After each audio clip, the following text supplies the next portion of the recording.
Hello, everyone, and thank you for joining us in this session. Today, we're going to be talking about Catalyzer. We have currently launched the first round, and we're going to walk you through the guidance. My name is Jana. I'm a Grants and Learning Officer at Youth Music, and I've been here for over 2 years. I used to do a lot of freelance fundraising for small grassroots organizations and worked with local youth groups in performance. If you're new to youth music, we are one of the UK's biggest young people's music charity. Every year, we invest over £10 million in over 400 projects to reach more than 80,000 young people. Our mission is that every young person should have the chance to change their lives through music. And we want to empower them to make, learn, and earn in the music industries. Today, Carol, our program director, will also help us go through the Catalyst guidance. Carol, do you want to tell our audience a little bit about yourself, please? Yes, thank you, Jana. Hi there. So my name's Carol Reid, and I'm the program director at Youth Music. I've actually worked at Youth Music for a little over 12 years. But while I've been here, I've also been a volunteer and a trustee for a local community land trust near where I live. And before working at Youth Music, had lots of different jobs for charities, and some of that included fundraising. So kind of been on both sides of the funder and fundraising fence. Thank you, Carol. So before we get into the Catalyzer Fund criteria, I just wanted to talk to you a little bit about the changes that we've been through, and because we've just done a big redevelopment of our National Lottery Arts Council funds. So Catalyzer Fund and Trailblazer Fund, which are the new ones that we've just launched, are funded through National Lottery money that comes via Arts Council England. We get about £9.6 million a year, and we give out about £9 million of that, and about half of that money is going to go into the Catalyzer Fund. So why did we redevelop the funds? Well, the first thing to talk about really is just changes that have happened in the external environment. Obviously, we've just been through quite a traumatic and turbulent period in society. And with that, we've seen a massive increase for the demand for our funding. So the demand's actually increased by 98% over the last 2 years. As well as that, there's been kind of national policy change, which has put inclusion, equality and diversity much more at the heart of national music education policy. And finally, really, the world's really been changing for children and young people. And what we wanted to do was design some funds that could kind of flexibly respond to their needs. Secondly, access and equity has been a big driver for us. So we wanted to make our application process less time consuming, more user friendly, and we wanted to create more equity across our funds. So really kind of narrowing the gap between the largest grant holders and the smallest grant holders. We also wanted to make sure that there was opportunities for newer, less established organisations to enter the portfolio. And then the third thing that's really been driving us has been participation. So really kind of redesigning our processes so that we could involve more people who kind of benefit from our work. So whether that's young people or whether that's people who apply for youth music funding or who deliver youth music projects, we just wanted to make sure that our processes were kind of fit for purpose for working a lot more closely with those people.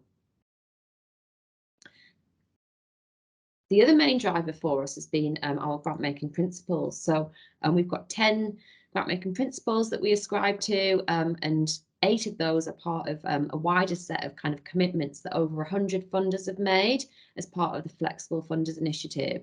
So that was really started during coronavirus as a means of kind of keeping all the good practice that funders had developed through that period, in particular being more open and being more trusting with their grant holders. So how we did the redevelopment.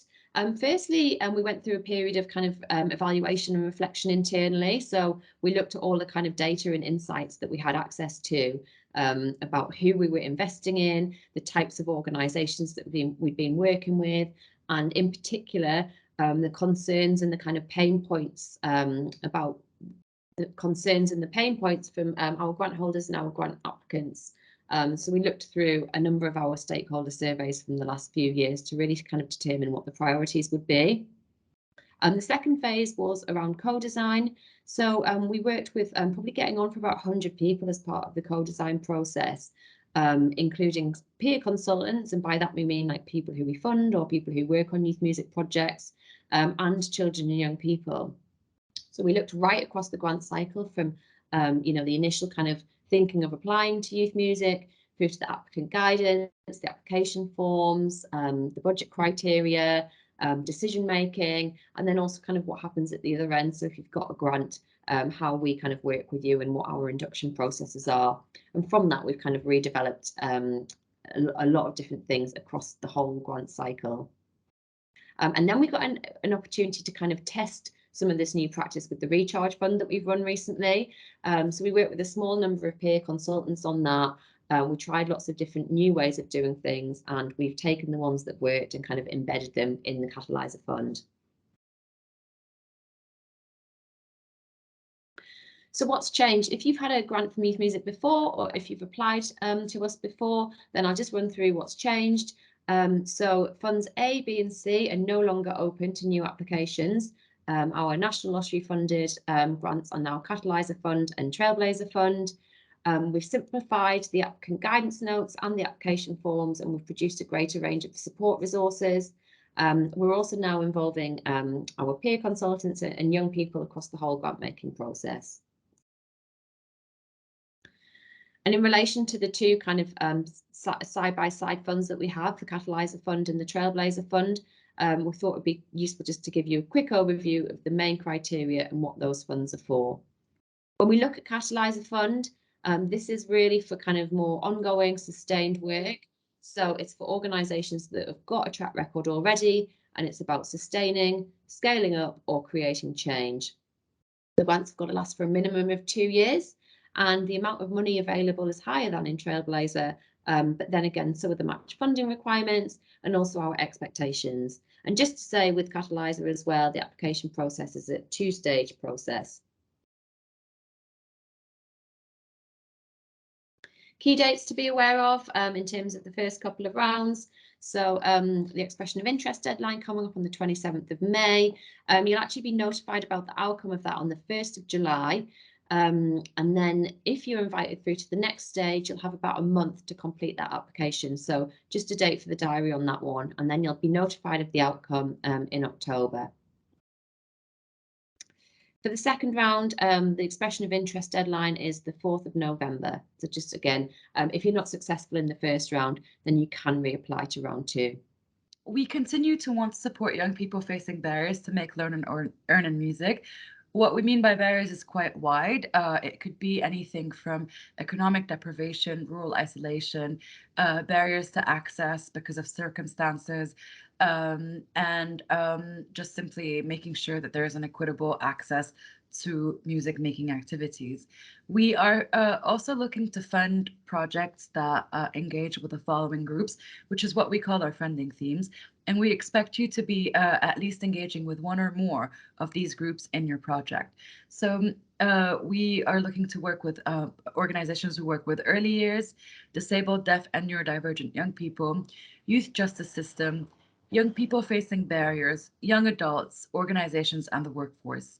We are also looking in the way we assess applications at who you are as an organization. And we want to see that you are committed to improving EDI, which is equality, diversity, and inclusion within your organization. This will include youth voice and participation. We don't mean and we don't expect organizations to have it all sorted, but we want to see you committing to reflecting and making change. If you don't have an EDI policy, we would also expect you to develop one throughout the life of the grant. And we really encourage you to visit our Inclusion Hub online, which has a lot of resources around EDI and how to develop your practice.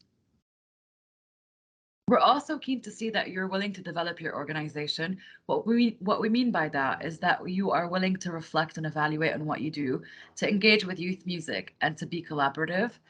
The rest of the things that we're looking for are pretty standard if you've applied for funding before, and you'll be familiar with it. You need to be a constituted UK-based organization.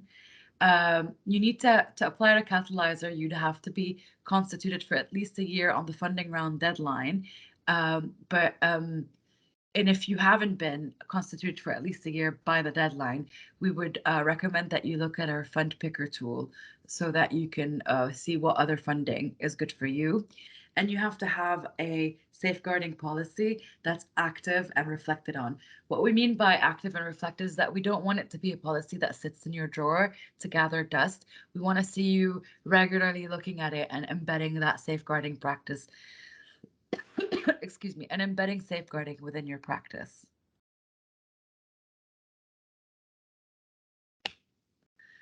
What's important? Um, Again, as mentioned before, we're going to be looking at your project while assessing your application, but also we want to see some key elements in your application and who you are in your organization. Youth voice is something really important to youth music, and we want to be able to see that young people have co-designed and influenced your work. We have a Youth Voice Hub online, which allows you to explore this concept further. And again, here we don't really have an expectations for you to be the best around youth voice or to know everything you need to know around youth voice, but we do expect you to show us that you're willing to that you have engaged with young people and are willing to also further your practice around that. As mentioned in the previous slide, EDI, equality, diversity, and inclusion, is very important to youth music, and we want to make sure that your organization reflects the communities and young people you work with. This is an essential part of creating an inclusive space for young people. We also have further resources on EDI in our Inclusion Hub online. And finally, safeguarding. Again, as mentioned before, we're really keen to have or to work with organizations that are active and current on their safeguarding practices.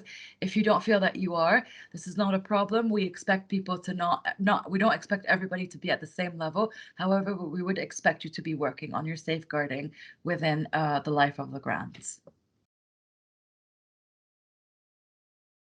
Current grant holders. So if you are a current grant holder, you're wondering whether you can apply to Catalyzer and Trailblazer, and the answer is yes, you can apply. However, you have to be up to date with all your grant requirements. This means if you have a report that you haven't submitted in a long time without notifying your grants and learning officer, it would be best to get in touch with them before you apply for a Catalyzer or Trailblazer grant. A reminder that you cannot hold both a Catalyzer and Trailblazer grant at the same time. You need to choose either or. And finally, if you currently are a grant holder, so you hold either a Fund A, B, Recharge Fund, or an Incubator Fund, you are less likely to be prioritized for a Trailblazer Catalyzer grant. But this will really depend on what you're doing and where you're doing and who you're working with. Um, uh, I would recommend that you get in touch with Youth Music or you speak with your grants and learning officer to have a conversation about this for more advice.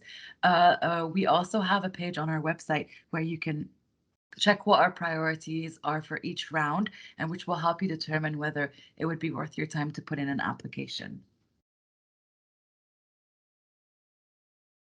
Examples.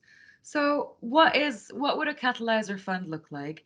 Um, a catalyzer fund could be a charity that is working with young people to support them with a range of barriers. And they've been delivering this work for 5 years now, and they just want to continue delivering the same work that they have been doing. So basically, sustaining. Another example of Catalyzer could be a CIC that's been also delivering work for 4 years, for example, with a group of young people. And now they're ready to scale it up, basically to reach more young people across different geographic areas. So this could also be a really good fit for Catalyzer, and that's sort of like the scaling up of your work. Um, and then for example, imagine an organization working within the early years, and they would like to do a lot of they would like to upscale their practitioners and influence sector change, and this could also be considered a really good example of a catalyzer fund. We have more examples on our website that go in a little bit more depth into further examples on what a catalyzer project could be. And if you still have questions, again, we'd recommend you call us or check out our fund picking tool. Brilliant, thanks, Jana. So I'm just going to take you through the new budget section of the application, because we've actually redesigned the budget section, and we've also developed some new budgeting principles. And we did this really because during the consultation, we found out that kind of what people think we want to see in a budget is not what we always want to see in a budget. And ultimately, we want to be working with sustainable organisations. So what we've actually done for this fund and for our other Trailblazer Fund is actually kind of split the budget down now into delivery costs and core costs. And then you can see the budget principles in the Venn diagram there. So just in terms of what's in that diagram, there's a big focus on kind of equity and equality. So you might know that Youth Music is a living wage employer. We're also a living wage funder. And what this means that people should be paid at the rate of the real living wage, and that's different to the government's living wage. And probably that freelancers should actually be getting paid more than that on an hourly basis, as they don't have the benefits of PAYE workers. The second thing just to highlight from this is this new kind of emphasis on core costs. So the costs that it costs to run your organisation. We know that many not-for-profits don't have the luxury of kind of regular core funding. So what we want to encourage is that you can recoup the real value of the core costs from your project funding.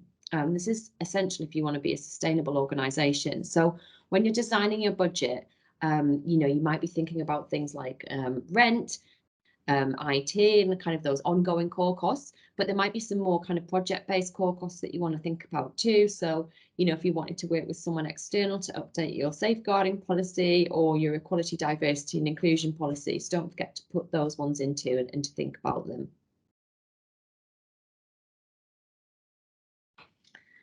And here's the list here of ineligible costs.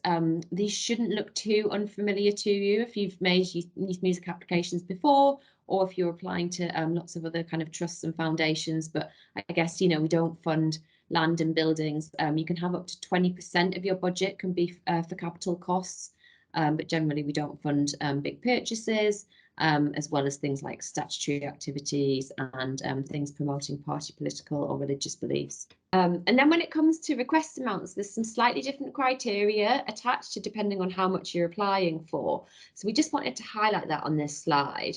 And the first thing to say that there's kind of no difference to the amount of time you can run a project for, depending on the amount that you apply for. So that's always going to be 24 to 48 months.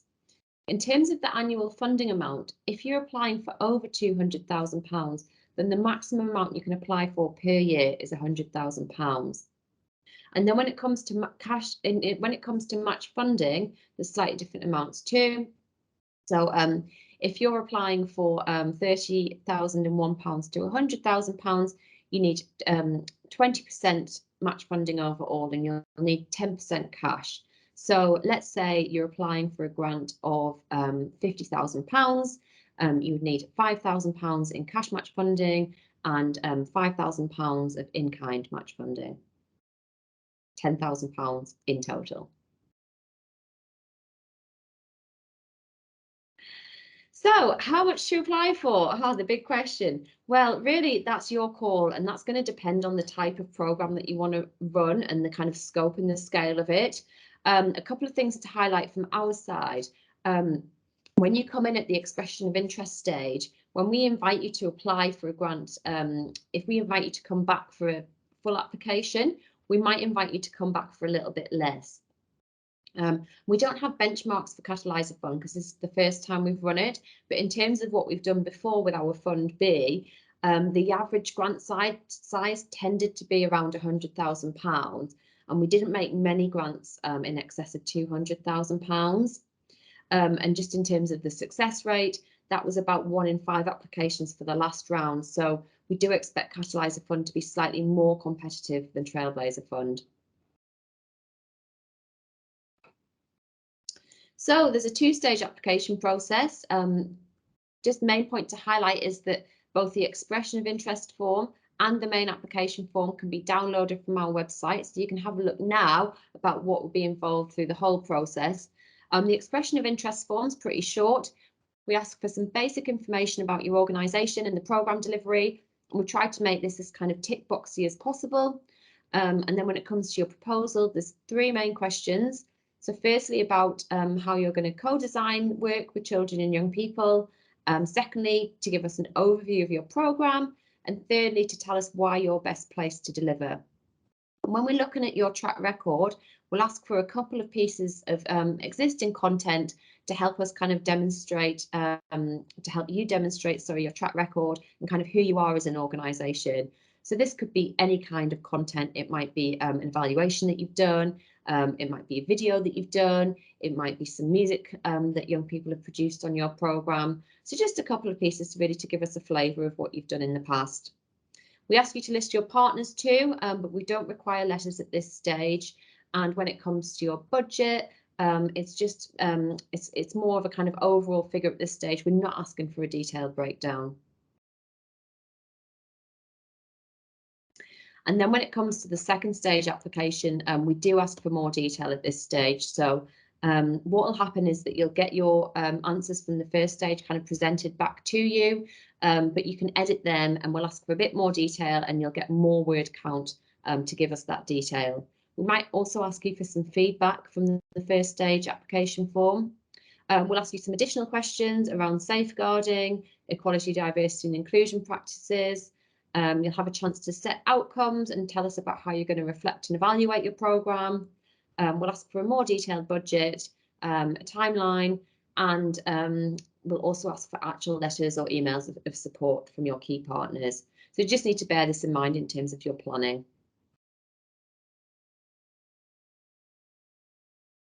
And moving on to how we make decisions, I guess for us, the decision-making process starts at the point at which you submit your application. So what happens here is that firstly, we'll check that all the applications that have been made meet the basic eligibility criteria for the fund.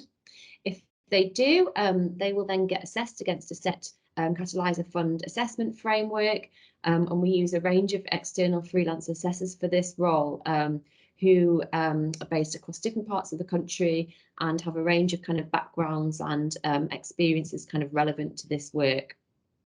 When those assessments come back, we then start kind of making the final decisions, and those decisions will be made by a mixture of youth music staff and kind of external peer consultants that we'll kind of invite into the process. Always trying to make sure that we've got kind of, I guess, a diversity of backgrounds and skills and experiences. And we always try and make decisions by consensus too.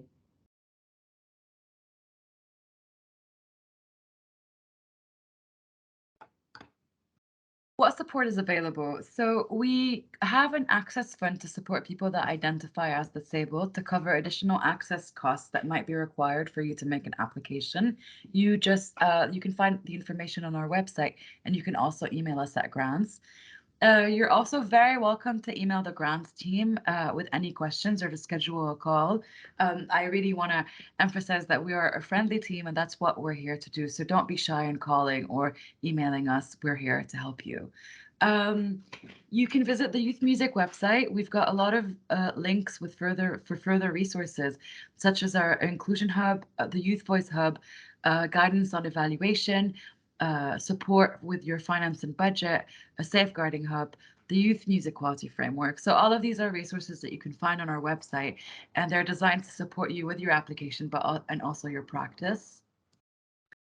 We regularly update our funding priorities. This can help you decide whether it's worth putting in an application. We publish prior to every round what themes and what geographical areas are we would prioritize in each round. We also publish the details of previous rounds, so that can help you map a little bit what your offer is within a geographical area, and just decide whether it's a strategic time to put in an application. If you're still unsure of which fund to apply to, we've also designed a fund picker tool, and it can help you identify which fund is best for you.